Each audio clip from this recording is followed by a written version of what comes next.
கேட்க வைக்க முடியாது. அப்படி என்ன, நான் கேட்க வைக்கிறேன். அந்த வசனத்திலே மையத்து கேட்காது என்று எங்க இருக்கிறது? இப்ப இந்த வஹாபி இல்லாத கருத்தை வச்சுட்டான் பாத்தீங்களா, வசனத்தை வளைச்சிட்டாங்க பாத்தீங்களா. ஆனா மையத்து கேட்கும் என்பதற்கு தெளிவான ஆதாரங்கள் புகாரிலே பதிவு செய்யப்பட்ட ஆதாரங்கள். நாம் ஸல்லல்லாஹு அலைஹி வஸல்லம் சொல்றாங்க, இன்னஹு லயஸ்மஉ கர்அன் ஆலிஹிம். ஒரு மையத்தை அடக்க செஞ்சுட்டு திரும்பி வருவீங்கல்ல, அப்ப நடக்கின்ற போது எழுகின்ற காலனி சப்தத்தை நிச்சயம் இந்த மையத்து கேட்கிறது. புகாரிலே பதிவு செய்யப்பட்ட ஹதீஸ். நபிகள் நாம் ஸல்லல்லாஹு அலைஹி வஸல்லம் மையத்து கேட்கும் என்று சொன்ன ஹதீஸை நம்ம வைக்கிறோம். மையத்து கேட்கும் பார்க்க தெளிவான ஆதாரம். வஹாபியால் வைக்க முடிஞ்சா மையத்து கேட்காது என்று இந்த ஹதீஸுக்கு மாற்றமான கருத்தை சொல்றாங்க. பொதுமக்களே, நீங்க இப்ப ஒரு முடிவுக்கு வாருங்க. இறைத்தூதர் ஸல்லல்லாஹு அலைஹி வஸல்லம் சொல்றாங்க மையத்து கேட்கிறது என்று, வஹாபிகள் சொல்றாங்க மையத்து கேட்காது என்று. பொதுமக்களே, யார் சொல்ற நீங்க கேட்கணும்? இறைத்தூதர் ஸல்லல்லாஹு அலைஹி வஸல்லம் அவங்க சொல்றதுதான் நம்ம கேட்கணும். ஏன் அவங்கள தானே பின்பற்றணும்னு இறைவன் சொல்லி இருக்கிறான். அவங்களை பின்பற்றினா தானே மறுமையில வெற்றி கிடைக்கும். அப்படி இருக்கும் பொழுது இந்த வஹாபிகள் பின்பற்றலாமா?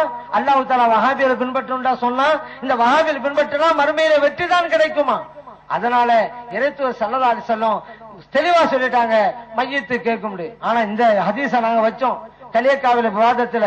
அப்ப இந்த வஹாபிகள் சொல்றாங்க, அந்த ஹதீஸ்ல என்ன இருக்கு? இதன் சரபு, திரும்பி வருகின்ற போது தானே இருக்குது, அதனால அப்ப மட்டும்தான் அப்படின்னாங்க. இப்ப நம்ம கேட்டோம், அப்போ ஹதீஸ்ல இதன் சரபு வந்ததுனால அப்படின்னு சொன்னாக்கா மற்ற இடத்துல கேட்க முடியாது. எப்படி நீங்க புரியுறீங்க? நடக்கின்ற போது எழுகின்ற காலனி சப்தம் இது எப்பங்க வரும்? திரும்பி வரும்போதுதான் நடக்கும்.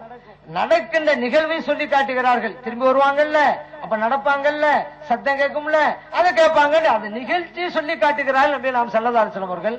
அதை வச்சுக்கிட்டு நடக்கும், திரும்பி வரும்போது இருக்குது, அப்ப மட்டும்தான். இவங்க சொல்ற எப்படி இருக்குன்னு சொன்னா, ஒரு ஆளு கேட்கிறாரு, ஷேக் அப்துல்லா ஜமாலிக்கு தமிழ்ல பேச தெரியுமா அப்படின்னு கேட்டாரு.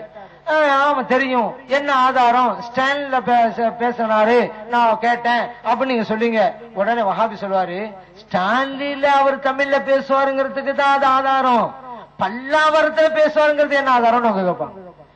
ஏன்னா அவங்க அப்படித்தான் சொல்றாங்க இந்த ஹதீஸ்ல இதன் சரபுன்னு வந்ததுனால. நபிகள் நாயகம் ஸல்லல்லாஹு அலைஹி வஸல்லம் தெளிவா சொல்லிவிட்டா மைத்து கேட்கிறது. இப்ப இங்க நம்ம முறையிடுறோம், நம்முடைய தேவைகளை முறையிடுறோம். முறையிட்ட பிறகு இந்த இறை நேசர்கள் அல்லாஹ்விடம் துஆ செய்கிறார்கள். அந்த காரியங்கள் நமக்கு நிறைவேற்றி வைக்கப்படுகிறது. ஏன்னா நபிகள் நாயகம் ஸல்லல்லாஹு அலைஹி வஸல்லம் தர்பாருக்கு பிலால் இப்னு ஹாரிஸ் ரலியல்லாஹு அன்ஹு வர்றாங்க. வந்து இஸ்தஸ்கீல் உம்மத்துக்கு யார சொல்லலாங்கிறாங்க. யார சொல்லலாம்? மழை இல்லாமல் மக்கள் கஷ்டப்படுறாங்க, மழை கிடைக்க ஆவணம் செய்யுங்க அப்படின்னு வந்து முறையிடுறாங்க. நபிகள் நாயகம் ஸல்லல்லாஹு அலைஹி வஸல்லம் அவருடைய தர்காவுக்கு வந்து, ரவுதா ஷரீஃபுக்கு வந்து திரும்பி போயிடுறாங்க. நபிகள் நாயகம் ஸல்லல்லாஹு அலைஹி வஸல்லம் கனவுல பாக்குறாங்க. நபிகள் நாயகம் ஸல்லல்லாஹு அலைஹி வஸல்லம் கனவுல சொன்னாங்க, மழை பொழியும் அப்படின்னு நற்செய்தியை சொன்னாங்க. அது போன்று மழை பொழிந்தது. இப்னு அபி ஷைபா ஹதீஸ் கிதாபுல இது பதிவு செய்யப்பட்டிருக்கு. இந்த ஹதீஸ் மூலம் நம்ம என்ன புரிகிறோம்? இறை நேசர்களுடைய இடத்திற்கு வந்து நம்முடைய தேவைகளை முறையிடலாம். அவர்கள் அல்லாஹ்விடம் கேட்டு நமக்கு பெற்று தருகிறார்கள் அப்படிங்கிற நம்ம புரிகிறோம். இல்ல இதுவெல்லாம் முறையிடக்கூடாது, டைரக்டா அல்லாஹ்ட்ட தான் கொடுக்கணும்னு சொன்னா, பிலால் இப்னு ஹாரிஸ் ரலியல்லாஹு அன்ஹு நபிகள் நாயகம் ஸல்லல்லாஹு அலைஹி வஸல்லம் அவருடைய தர்பாருக்கு வந்து இந்த கோரிக்கை வச்சிருப்பாங்களா? அந்த சஹாபி யாரு? நமக்கெல்லாம் இஸ்லாம் 1400 ஆண்டுகளுக்கு பின்னால கிடைச்சிருக்குங்க. ஆனால் பிலால் இப்னு ஹாரிஸ் ரலியல்லாஹு அன்ஹு நபிகள் நாயகம் ஸல்லல்லாஹு அலைஹி வஸல்லம் அவங்களுக்கு முன்னால மண்டியிட்டு இஸ்லாமிய பாடத்தை பயின்றார்கள். அவர்கள் தம்முடைய தேவையை ஸல்லல்லாஹு அலைஹி வஸல்லம் அவருடைய தர்பாருக்கு வந்து முறையிடுகிறார்கள். அதுதான் நமக்கு அத்தாரிட்டி, அதுதான் நமக்கு ஆதாரம். அதனால நம்மளும் முறையிடுறோம். இந்த வலிமார்கள் ஹயாத்தா இருக்கிறாங்க, நம்ம சொல்றதை காதல் கேட்கிற ஹயாத்தா இருக்கிறாங்க. இன்னும் சொல்ல போனா இந்த வலிமார்களுடைய உடல்கள் எல்லாம் அழிந்து விடாமல் பாதுகாக்கப்படுகிறது. அதே நினைவில் வையுங்கள். சராசரி மனிதர்களை கபூரில் அடக்கிறோம், கொஞ்சம் வருஷத்துக்கு பின்னால் பார்த்தா இருக்காது. ஆனால் வலிமார்கள் இறை நேசர்களுடைய உடல்கள் கியாமத் நாள் வரைக்கும் பாதுகாக்கப்படுகிறது. இதை நான் சொல்லலங்க, புகாரி சொல்லுகிறது. ஏன்னா நமக்கெல்லாம் தெரிஞ்ச விஷயம் என்ன? நபிமார்களுடைய உடல்கள் பாதுகாக்கப்படுங்க, நமக்கெல்லாம் தெரிஞ்சதுதான். இப்னு மாஜாவுல பதிவு செய்யப்பட்டிருக்கு. ஆனா வலிமார்களுக்கும் அப்படித்தான். அப்படிங்கிறதுக்கு ஒரு உதாரணம் சொல்றேன். ஜாபிர் இப்னு அப்துல்லா ரலியல்லாஹு அன்ஹு சொல்றாங்க, உஹது யுத்தத்துல சில சஹாபா பெருமக்கள் ஷஹீத் ஆயிட்டாங்க. ஒவ்வொரு ஆளுக்கும் கபரு தோன்றது சிரமம்ங்கிறதுனால ஒரு கபர்ல 2 பேரு, இன்னொரு கபர்ல 3 பேரு, இப்படி நல்லடக்கம் செய்யப்பட்டது. அந்த வகையில என்னுடைய தந்தையார் அப்துல்லா ரலியல்லாஹு அன்ஹு அவங்களும் ஷஹீதாயிட்டாங்க. அவங்களோட இன்னொரு தோழரையும் சேர்த்து அடக்கம் செய்யப்பட்டுச்சு. இது என்னோட உள்ளத்தை உறுத்திக்கிட்டே இருந்துச்சு. என்னதான் இருந்தாலும் நம்ம பாபாவை தனியா எடுத்து அடக்கம் செய்யணும் அப்படி நினைச்சுக்கிட்டே இருந்தேன். 6 மாதங்கள் கழித்து அந்த இடத்தை தோண்டினேன். எங்க பாபா அடக்கம் செய்யப்பட்டாங்கல்ல அப்துல்லா ரலியல்லாஹு அன்ஹு, அந்த இடத்தை தோண்டினேன். என்ன ஆச்சரியம் பார்த்தேன், எந்த சிதைவும் இல்லை, சேதாரமும் இல்லை. அப்ப வச்சா எப்படி இருக்கும் அந்த நிலையில் இருந்தது. புகாரிலே பதிவு செய்யப்பட்ட ஹதீஸ். 6 மாதங்கள் போச்சுங்க, அடக்கம் செஞ்சு 6 மாதம் ஆகி போச்சு. ஆனா அந்த உடல் மையத் அப்படியே இருக்கிறது. அப்துல்லா ரலியல்லாஹு அன்ஹு யாரு? நபி அல்ல, ஒரு சஹாபி, இறைவனுடைய நேசர். இறைவனுடைய நேசருடைய உடலையும் அல்லாஹ் பாதுகாக்கிறான் அப்படிங்கிற ஹதீஸை புகாரில பதிவு செய்யப்பட பார்க்கிறோம். அதே போல பாருங்க, வலீத் இப்னு அப்துல் மலிக் அவருடைய ஆட்சி காலத்துல நபிகள் நாயகம் ஸல்லல்லாஹு அலைஹி வஸல்லம் அவர்களுடைய அந்த ரவுதா ஷரீஃப் அந்த இடிஞ்சு போச்சு. அப்ப அந்த சுவரை கட்டுறதுக்காக குழி தோண்டிக்கிட்டு இருக்கிறாங்க.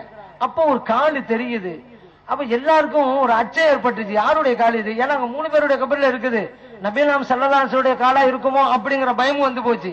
இப்ப இந்த நேரத்துல உர்வா ரலியல்லாஹு அங்கே வந்தாங்க, அந்த காலை பார்த்தாங்க, சொன்னாங்க, அல்லாஹ் சத்தியமா சொல்றேன், இது உமர் ரலியல்லாஹு அன்ஹுடைய கால் பாதான் அப்படின்னா. இது புகாரிலே பதிவு செய்யப்பட்டது. இப்ப நம்ம என்ன யோசிச்சு பார்க்கணும், உமர் ரலியல்லாஹு அன்ஹு இந்த உலகத்தை விட்டு மறைஞ்சது ஹிஜ்ரி 23, வலீத் இப்னு அப்துல் மலிக் ஆட்சி பொறுப்புக்கு வந்தது ஹிஜ்ரி 86. 63 வருஷங்கள் ஆகி போச்சுங்க. ஆனா உமர் ரலியல்லாஹு அன்ஹுடைய கால் அப்படியே இருக்கிறது. உமர் ரலியல்லாஹு அன்ஹு யாரு? ஒரு நபி அல்ல, ஒரு சஹாபி, இறைவனுடைய நேசர். அவர்களுடைய உடலை இறைவன் அப்படித்தான் பாதுகாக்கிறான். இதெல்லாம் நம்மளா சொல்றோம், புகாரி சொல்லிக் கொண்டிருக்கிறது. அதனால் வலிமார்கள் ஹயாத்தில் இருக்கிறார்கள், அவருடைய உடலை கூட இறைவன் கியாமத் நாள் வரைக்கும் பாதுகாக்கிறான். அந்த தர்பார்ல நம்முடைய கேள்விகளை வேண்டுதல்களை வைக்கின்ற போது நமக்கா அவர்கள் அல்லாஹ்விடத்தில் துஆ செய்து பெற்று தருகிறார்கள், உடனே நிறைவேற்றப்படுகிறது. நம்ம அல்லாஹ்ட்ட கேட்போம், அல்லாஹ் உடனடியா தருவான், தராமலும் போயிருவான். ஆனா இறை நேசர்கள் அல்லாஹ்ட்ட கேட்டான்னு வச்சுக்கிறோங்க, உடனடியே இறைவன் கொடுத்து விடுவான். அதனாலதான் இங்க நம்ம முறையிடுறோம். இதுவெல்லாம் நபிகள் நாயகம் ஸல்லல்லாஹு அலைஹி வஸல்லம் அவர்களுடைய தோழர்கள் காட்டி தந்த வழிமுறை. அந்த வகையிலே தான் இத்தகைய கந்தூரி விழாக்கள் நடைபெறுகின்றன. நபிகள் நாயகம் ஸல்லல்லாஹு அலைஹி வஸல்லம் ஜியாரத்து செய்யுங்கன்னு சொன்னனாலதான் இங்க நம்ம ஜியாரத் செய்யறோம். யாசின் ஓதுங்கன்னு அவங்க சொன்னனாலதான் இங்க யாசின் ஓதுறோம். அவருடைய தர்பார்ல சஹாபா பெருமக்கள் எல்லாம் தன்னுடைய வேண்டுகோளை வச்சதுனாலதான் நம்மளும் இங்க வைக்கிறோம். இவங்க எல்லாம் நமக்கு வசீலாவாக இருக்கிறாங்க. இந்த இறை நேசர்கள் எந்த வழியிலே சென்றார்களோ அதே வழியிலே சென்று வெற்றி பெறுகின்ற நல்ல தௌஃபீக்கை எல்லாம் அல்ல இறைவன் நமக்கு வழங்கியருள்வானாக. ஆமீன் வல்ஹம்துலில்லாஹி ரப்பில் ஆலமீன் என்று பிரார்த்தனை செய்து வாய்ப்பளித்த நல்லவர்களுக்கு நன்றி சொல்லி விடைபெறுகிறேன். அஸ்ஸலாமு அலைக்கும் வரஹ்மத்துல்லாஹி வபரகாத்துஹு.